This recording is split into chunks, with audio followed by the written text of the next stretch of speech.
Pemirsa, pasca pengerusakan pintu selatan stasiun Tanah Abang oleh sejumlah penumpang yang memaksa masuk stasiun, penertiban di stasiun diperketat.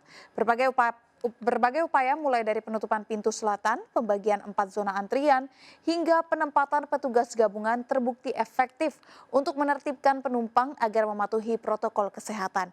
Dan berikut laporan Lineke Utsiki serta Seprio Donaldi.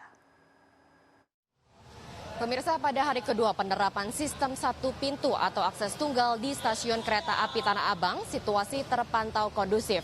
Penempatan 150 petugas gabungan, TNI, Polri, dan juga jajaran PT KCI ini terbilang efektif untuk mengatur dan juga menertibkan para penumpang agar mematuhi aturan protokol kesehatan.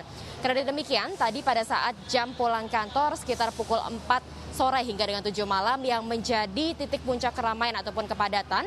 Ini memang untuk antrian panjang tidak dapat terhindarkan, utamanya di halaman utara, pintu utara ataupun gerbang utama yang terhubung ataupun terintegrasi langsung dengan stasiun Transjakarta Tanah Abang 2. Hal ini dikarenakan memang untuk pintu di sisi selatan dari jembatan penyeberangan Pultiguna yang terintegrasi langsung dengan Pasar Tanah Abang ini sudah ditutup oleh PT KCI pada hari Selasa kemarin, tepatnya pada tanggal 11 Agustus, pasca terjadinya pengerusakan oleh sejumlah penumpang yang tidak mau menuruti aturan protokol kesehatan dan juga memaksa masuk stasiun Tanah Abang.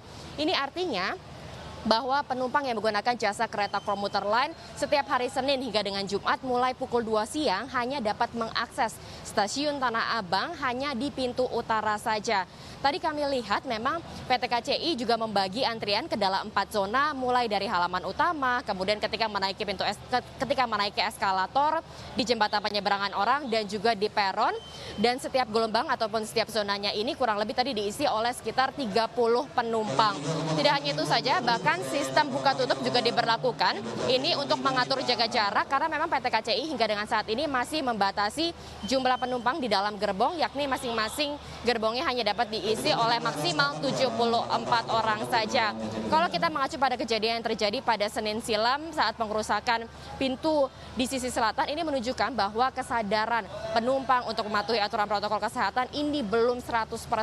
Sehingga terus diimbau agar para penumpang ini dapat mematuhi aturan protokol kesehatan tanpa harus terus-menerus diimbau ataupun diingatkan oleh para petugas meskipun sudah ada marka yang ditempatkan oleh PT KCI. Tentunya ini perlu dievaluasi lagi, perlu menjadi catatan untuk kemudian bagaimana caranya agar masyarakat ini terus mematuhi aturan protokol kesehatan di tengah pandemi COVID-19.